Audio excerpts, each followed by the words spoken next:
শিয়াল মহারাজ, কোথায় আপনি? দেখা দাও আমাদের, দেখা দাও আমাদের।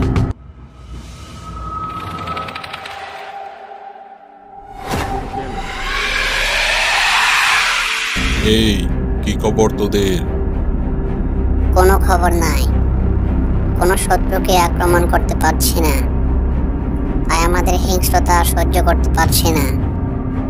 ও এই ব্যাপার, আয় আমাকে তোরা আক্রমণ কর, দেখি কত বড় সাহস তোদের।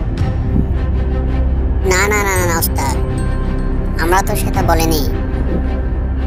আচ্ছা শোনো, এই জঙ্গলে কিংকং আর পাগলু রাক্ষস নামের দুইটা হিংস্র দানব আসে। তোরা পারলে ওদেরকে গিয়ে আক্রমণ কর না। কিন্তু তাদেরকে কোথায় খুঁজে পাবো? কেন, তোরা না খুব হিংস্র? এটুকু কাজও করতে পারিস না? যা খুঁজে বের করে গিয়ে যা।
বিপদে পাশে থাকার জন্য ধন্যবাদ।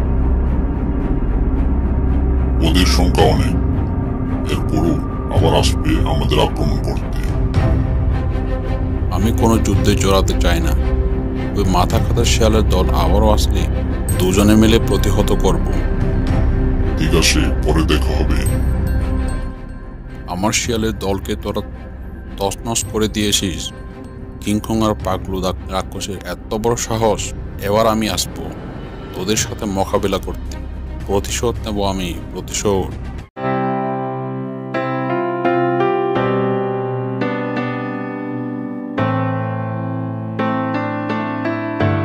বাগ্নে, একটা বিষয় খেয়াল করেছিস? দু একদিন যাবৎ আকাশটা মেঘলা দেখাচ্ছে। মনে হয় বৃষ্টি হবে। হ্যাঁ গো মামা, আমিও দেখেছি কি দিনকাল পড়লো। শীতকালেও আবার আকাশ মেঘলা, মনে হয় এক্ষুনি বৃষ্টি হবে। ঠিকই ধরেছ। আমরা যখন ছোট ছিলাম তখন এরকম ছিল না। বর্ষাকালে প্রচুর বৃষ্টি হতো, আর এখন দেখ শীতকালেও বৃষ্টি পড়ার অবস্থা। চলো মামা, ঘরে চলো। বৃষ্টি হলে কিন্তু আবার অসুখ হবে। আচ্ছা ঠিক আছে, চল।